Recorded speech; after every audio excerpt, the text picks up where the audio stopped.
पाकिस्तान के आतंकियों की नई नस्ल एक बार फिर से कश्मीर घाटी में सर उठा रही है। आतंक के इस चेहरे का नाम क्या है?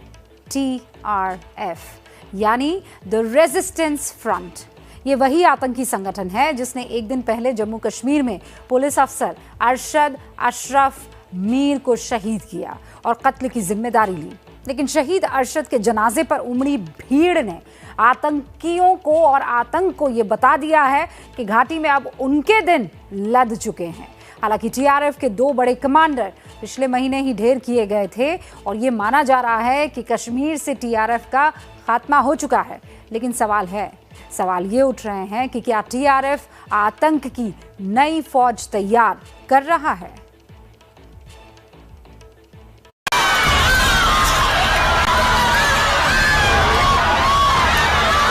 ये तस्वीरें कश्मीर घाटी में आतंक को मुंहतोड़ जवाब है।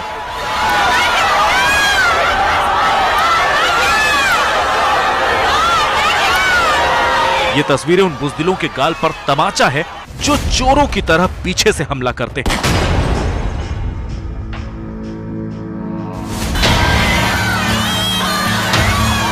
ये तस्वीरें कहती हैं कि घाटी के लोगों के लिए कश्मीरियत से बड़ा कुछ भी नहीं।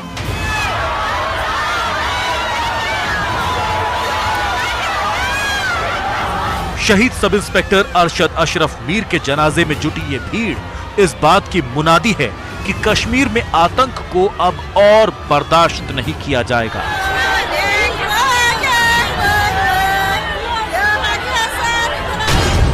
लेकिन सब इंस्पेक्टर अरशद अशरफ मीर को सरेआम गोली मारने के साथ ही सवाल ये भी उठ रहे हैं कि क्या ऑपरेशन ऑल आउट के बावजूद घाटी में आतंक का नया चेहरा सिर उठा रहा है।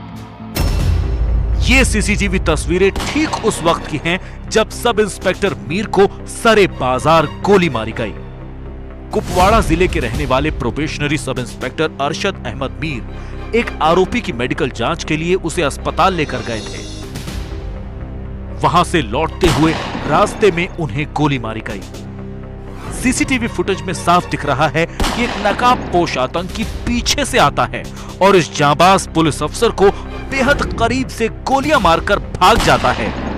नगर के खान्यार इलाके में सब इंस्पेक्टर अरशद अहमद मीर की हत्या की जिम्मेदारी आतंकी संगठन TRF ने ली है। लेकिन इसी के साथ सवाल ये उठ रहा है कि क्या ये TRF की तरफ से बदले की कार्रवाई थी या फिर इसे किसी नए आतंकी संगठन ने अंजाम दिया। ये सवाल इसलिए उठ रहे हैं क्योंकि पिछले दिनों जम्मू कश्मीर पुलिस ने आतंकी संगठन TRF के टॉप लीडरशिप के सफाए का दावा किया था और उसके बाद से माना जा रहा था कि श्रीनगर से इस आतंकी संगठन के दहशतगर्दों का सफाया हो चुका है।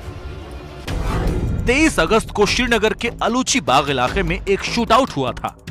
ये शूट आउट बिल्कुल फिल्मी अंदाज में एक खेल के मैदान में हुआ। शूट आउट में 2 लोगों को बेहद करीब से गोली मारी गई थी। फायरिंग के बाद बड़ी संख्या में पुलिस की गाड़ियां वहां पहुंची और दोनों शव को उठाकर पुलिस वाले ले गए थे। बाद में पुलिस ने बताया कि ये दोनों आतंकवादी थे। एक आतंकी था अब्बास शेख और दूसरा था साकिब। जम्मू कश्मीर पुलिस के स्पेशल ऑपरेशंस ग्रुप यानी SOG के 8 से 10 अफसरों ने इस ऑपरेशन को अंजाम दिया था। जम्मू कश्मीर पुलिस के DGP दिलबाग सिंह ने पुष्टि भी की थी कि TRF और दूसरे सभी संगठनों के पिस्टल शूटर को खत्म किया गया था। इसीलिए पुलिस का मानना है कि ये किसी नए आतंकी संगठन का काम है। ऐसे में जम्मू कश्मीर पुलिस उन लड़कों की तलाश में जुट गई है जिनके बारे में शक है कि वो आतंकियों के लिए ओवरग्राउंड वर्कर्स के तौर पर काम कर रहे हैं। पिछले दिनों IG विजय कुमार ने ABP न्यूज को बताया था कि घाटी में 50 से 60 ओवरग्राउंड वर्कर्स मौजूद हैं जो आतंकियों की मदद कर रहे हैं। माना यही जा रहा है कि TRF ने सब इंस्पेक्टर मीर को बदले की कार्रवाई के तहत गोली मारी और इस घटना को ऐसे ही ओवरग्राउंड वर्कर्स के जरिए अंजाम दिया गया। सुरक्षा बलों ने इस हमले के बाद अपने अफसरों और जवानों को सतर्क रहने के लिए कहा है। साथ ही भीड़ भाड़ वाली जगहों पर खासकर बाजार और मॉल के पास बुलेट प्रूफ जैकेट और हेलमेट में रहने का आदेश जारी किया गया है। लेकिन घाटी में आतंक की इस वारदात को लेकर गुस्सा साफ नजर आ रहा है। कश्मीर में मिलिटेंट का काफ़ी खात्मा किया गया है, सुरक्षा बलों ने बहुत सी कामयाबी पाई है, लेकिन बीच में इस प्रकार की छुटपुट घटनाएं करके वो ये अपनी प्रेजेंस जतलाना चाहते हैं। वो सोचते होंगे कि इस जो एक मूवमेंट है इसको रोक दिया जाएगा, ऐसा नहीं है।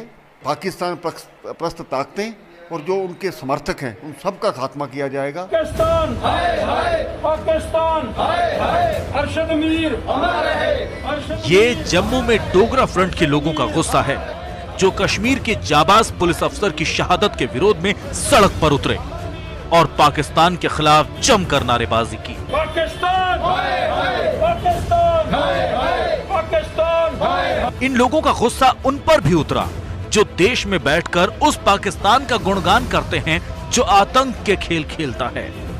लेकिन एक बात अब साफ है और वो ये कि चाहे जम्मू हो या कश्मीर घाटी, अब हर जगह आतंक का विरोध हो रहा है और संदेश पाकिस्तान तक जा रहा है।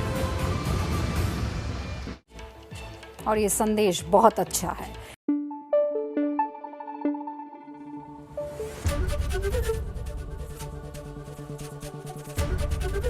एबीपी न्यूज आपको रखे आगे।